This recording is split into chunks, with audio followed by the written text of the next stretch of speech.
Hello, hello. I just want to give a shout out and thanks for having me here. This is an amazing event. Really enjoying it so far. So, the question that I'm asking today is, what are we even doing, right? We're working on this really obscure kind of weird technology, blockchain, trying to get people to use it. Why are we doing this? Why are we not just, doing the regular thing? Why are we trying to, change the world and build Web3? So, this was a recent exchange with Vitalik, right? Vitalik, what keeps you motivated? It's the knowledge that our community and the technology that it is building is in a very unique position to do something really valuable in an increasingly complicated world, in that a positive outcome here is not automatic. We have a responsibility to think it through and make it actually happen. Right? I think this is really important. We have a responsibility to think it through and make it actually happen. Right? So this is about kind of just, a philosophical inquiry into what we're doing, right? Because it's sometimes good just to ground yourself. So I've got a couple questions, right? So first question, what is the future that we want? And then the second question is, are our actions taking us towards that future, right? Because if we don't ask these questions, we might be building a future, a dystopian future that we don't actually want to go towards. So yeah, it's way too deep to really debate this during the talk, but we can look at an example, right? So a personal want for the future is, let's create a mechanism that counters the increasing wealth inequality in the world. Right? So over the last 20 years, there's been increasing wealth inequality where the rich are just getting richer.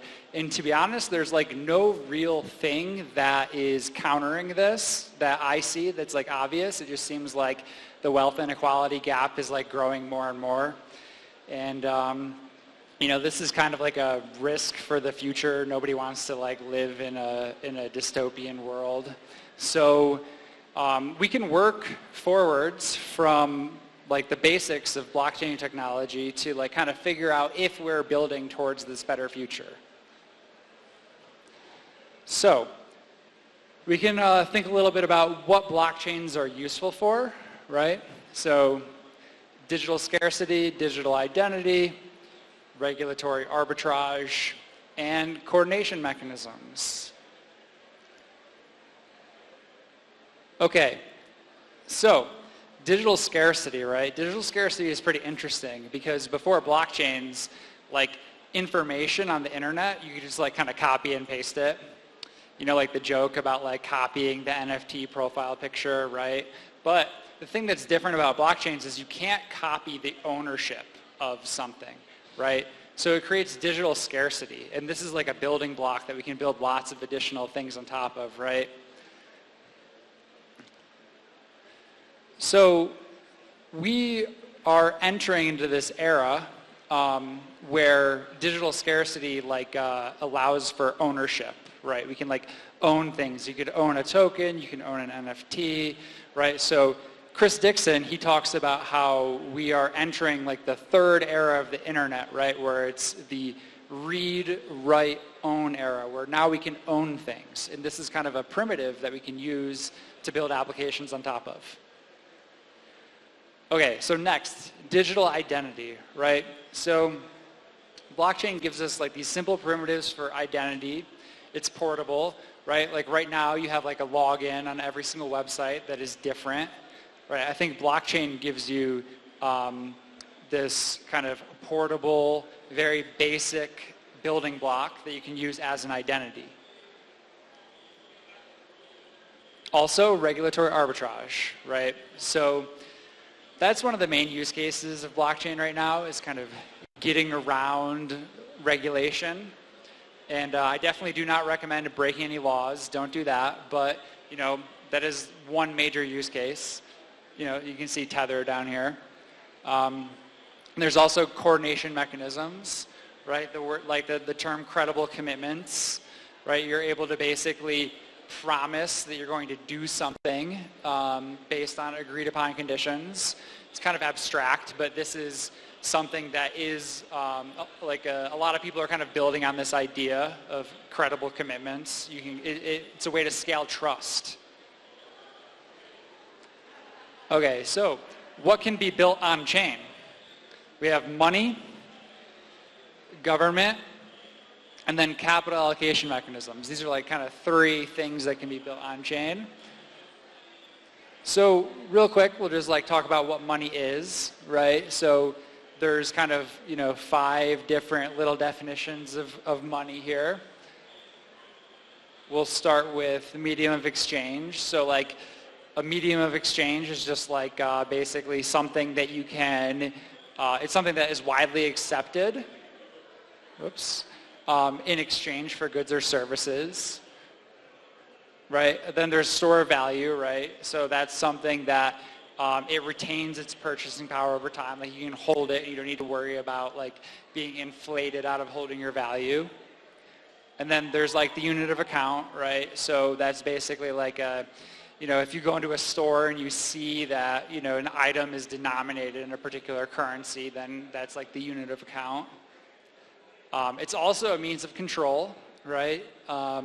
Maybe this is like a less popular definition, but there is some amount of like control in the way that the people that have like a control over the monetary policy. And it's also an information signaling system where the price represents the amount of attention that you should pay to something, right? So like here's Elon Musk talking about that. Okay, so why money, right? So the big thing is like, why would you want to build a money, right? Money is kind of like this weird, kind of boring thing, right? But the thing is we really need competition between money, right? Because like the existing systems of money like aren't really doing as good of a job as they could to like serve the people, right? So we need to make it as easy as possible for anyone to create their own money so that they can compete against the existing monies, right? And this competition will make sure that the best monies like rise to the top and the people get the best services in return. They get the best possible money, right? So if we look at this article, this is like Pollinia. They're talking about how like the crypto valuations seem to show that the perception of moneyness of a crypto asset plays a lot in its price. Like BTC and ETH are both like considered much more money-like than any other crypto asset. Okay, so what is a government? Because you can also build governments on chain, right? I think that governments are a killer use case for blockchain, building a government, right? So a government is the system or group of people governing an organized community, generally a state, right? So like DAOs,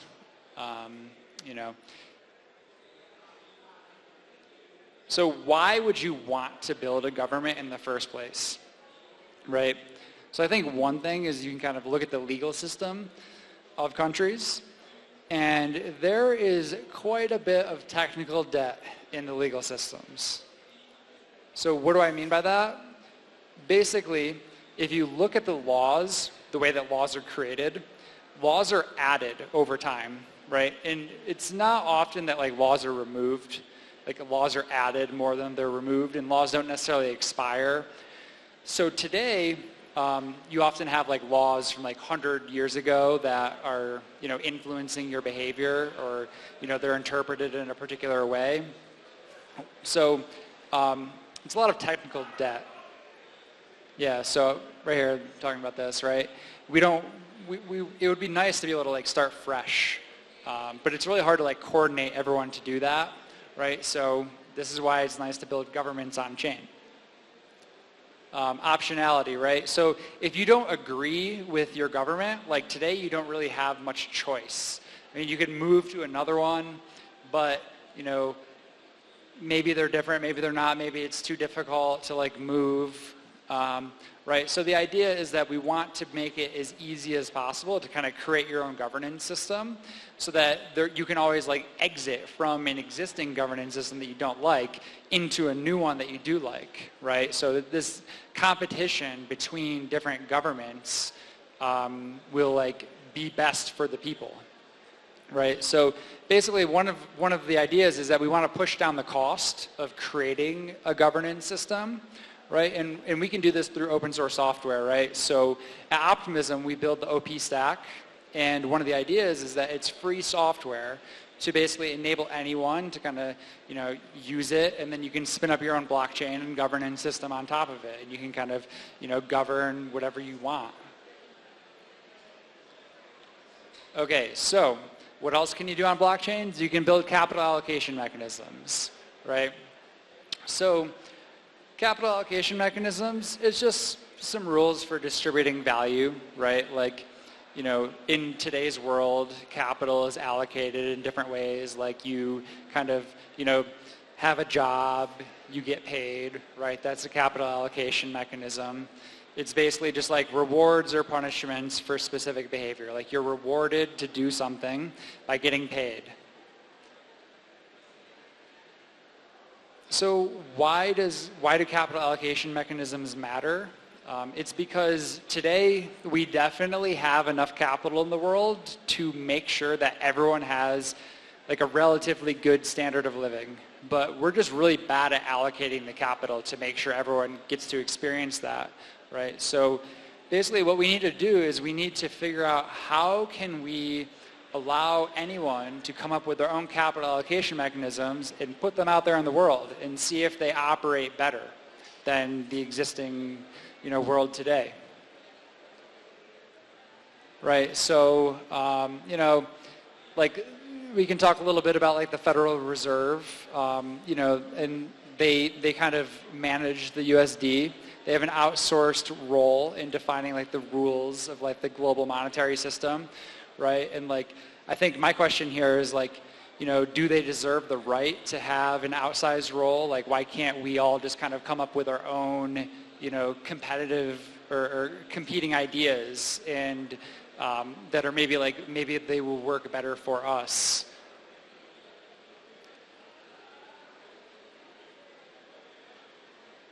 So let's skip ahead a little bit.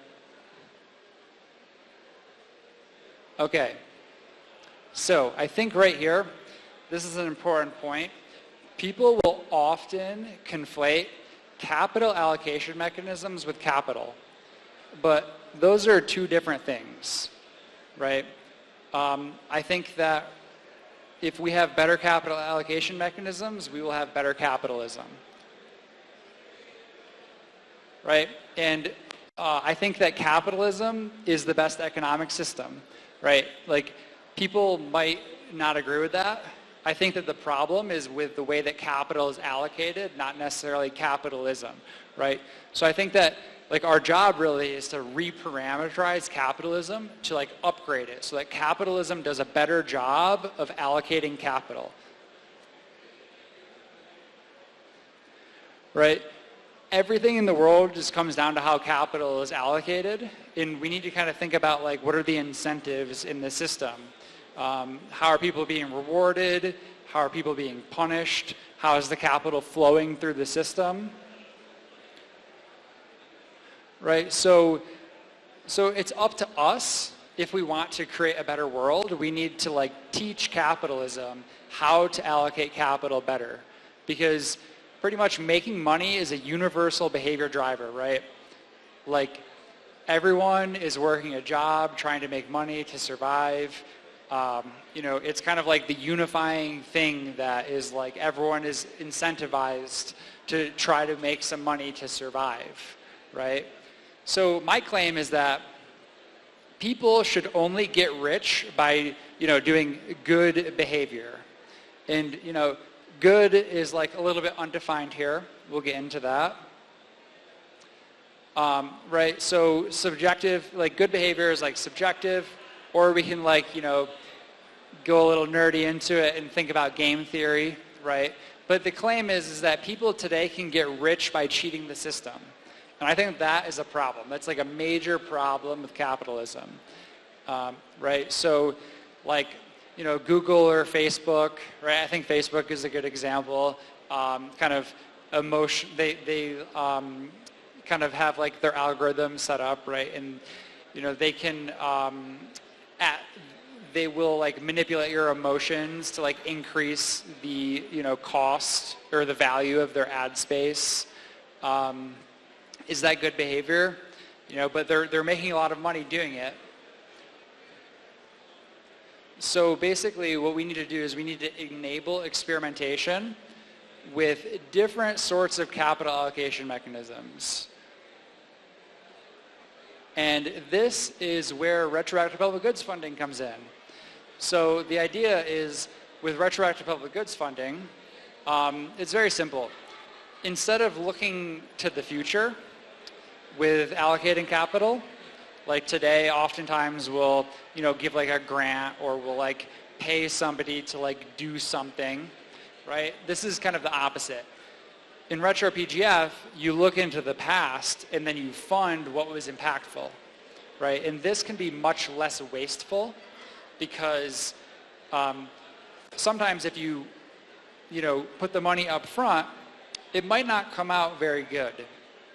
But with the retro PGF, if you're always looking at the impact that something already had, then you know how good it was when you're, you know, giving capital to it. So I think of retroactive public goods funding as a new paradigm, right? So the idea is like, you know, Y Combinator, they give this advice to founders. You know, they say to create value and then capture some of that value. But if you're thinking about creating value and then capturing some of the value that you create, there's automatically a fundamental misalignment between the service provider and the users. Because the service provider is trying to capture and take value away from its users. Whereas in the model of retro PGF, we can decouple value creation and value capture. And the organizations can just focus on creating value, and they don't need to focus on capturing value because retro PGF will see that the value was created and come in and fund appropriately. So one of the big problems with retro PGF though is, you know, not being paid up front, right? There's a lot of risk. If you don't have a guarantee that you're going to like have money, how can you put in months of work for free essentially with some small chance of getting, you know, money up front?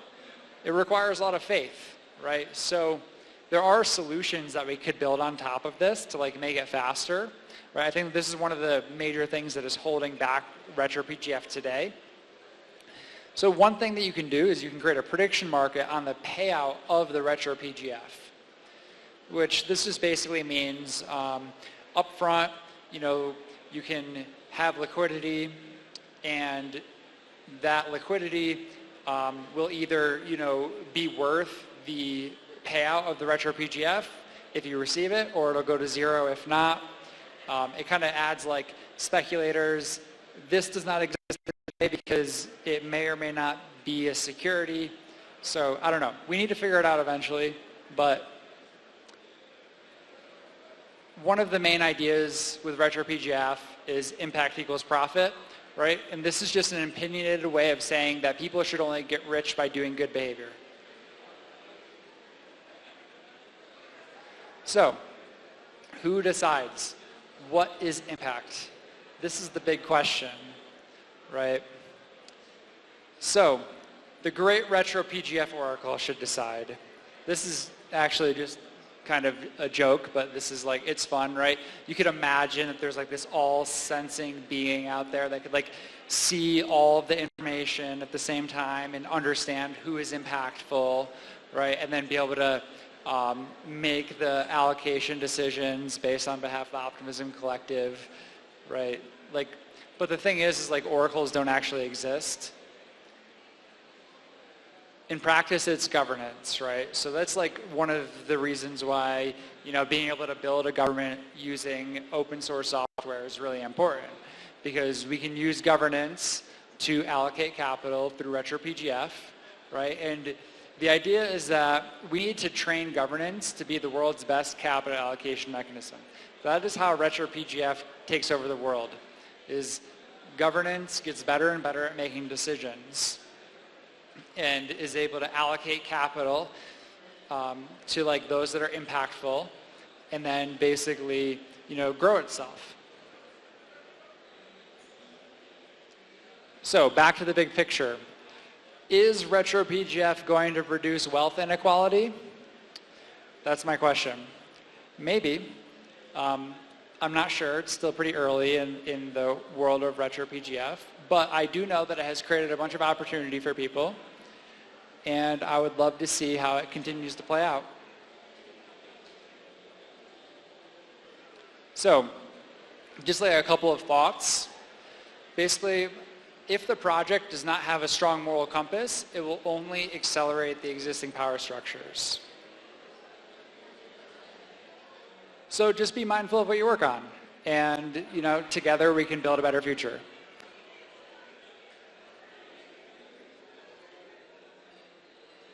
That is all for my talk today.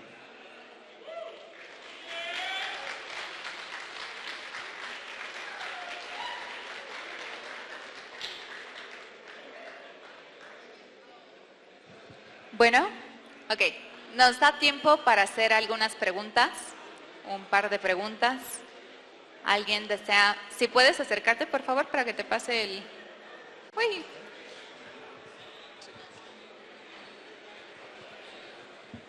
Hi, thank you for your presentation. And well, a lot of things that you mentioned, I think are the same questions that we discuss with friends or communities. But my question is, how are you planning to start testing these ideals? Because all of them sound really positive, really good.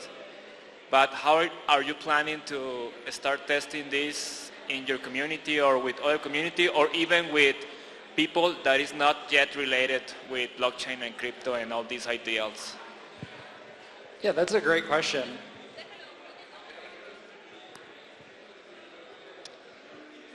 Yeah, I think right now, really, we're testing it through running rounds of retroactive public goods funding.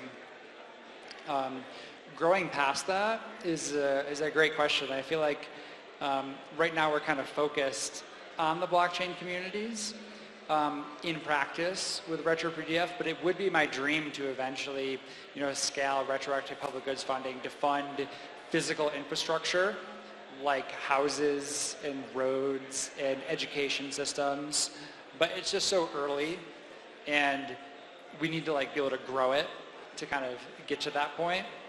I think that having these conversations with people outside of the blockchain space is really important. But in practice, we are trying to execute on it and just staying focused on trying to grow it where it is now. Does that make sense?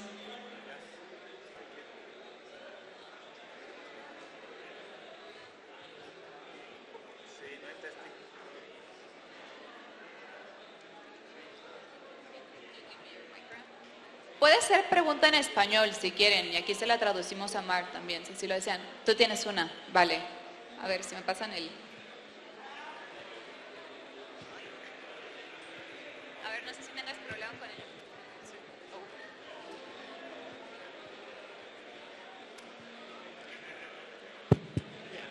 How do you ensure that RetroPGF does not limit the possibilities for only people that have enough funds and are able to take the risk of building, taking that time to build without having access to the funds, do it?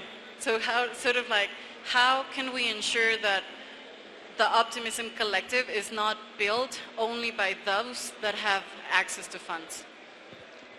That is a great question. Yeah, I think one of the most important things is figuring out the whole prediction markets, because there's a lot of risk in working for free. That's the biggest problem with RetroPGF right now, is working for free and then having a chance at getting RetroPGF. You have to have a lot of faith right? So we want to decrease the amount of faith that you have to like participate in retro PGF over time. So one way that we can do that is running more rounds, so it's like obvious every single time people see it happening, and they can be sure that based on the outcome of the last round, this round there will be like a higher chance of them. They'll believe more. Another possibility is like, say, filling in with grants, but that's not necessarily scalable. The blockchain native way of doing this is definitely building prediction markets. You can solve this problem 100% using smart contracts with prediction markets, but it is just unclear if we can actually do that in practice.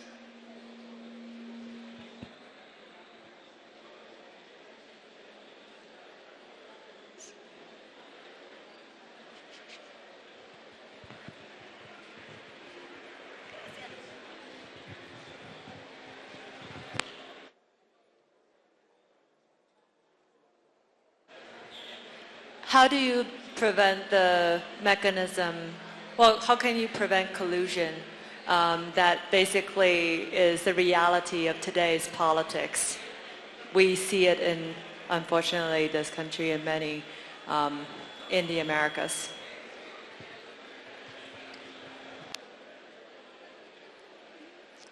You're right that it's easy to get caught up thinking that this time will be different. But I hope that, it's still really early. So I don't think that there has been collusion yet, but like as the stakes grow, people will definitely want to collude and say like fund themselves or fund their friends. But really, what we need is like people to be able to. We basically need to like make sure that the voters are represented and heard. We need to make sure that governance is not captured. I know that there's working groups to prevent this. If the answer is obvious, then it would already be done, and the collusion-free governance system would exist, right? This is all experiments. So basically, we have to use like the hundreds of years of knowledge that we've gained and kind of like the technology that we have today to basically make pragmatic decisions as we iterate towards a governance system that is collusion resistant. But I do think that it is something that we need to learn, and it is a risk to the system if people collude and capture it. So join us for the ride. Ok, pues muchas gracias. Démosle un aplauso a Mark Tyne de Optimism.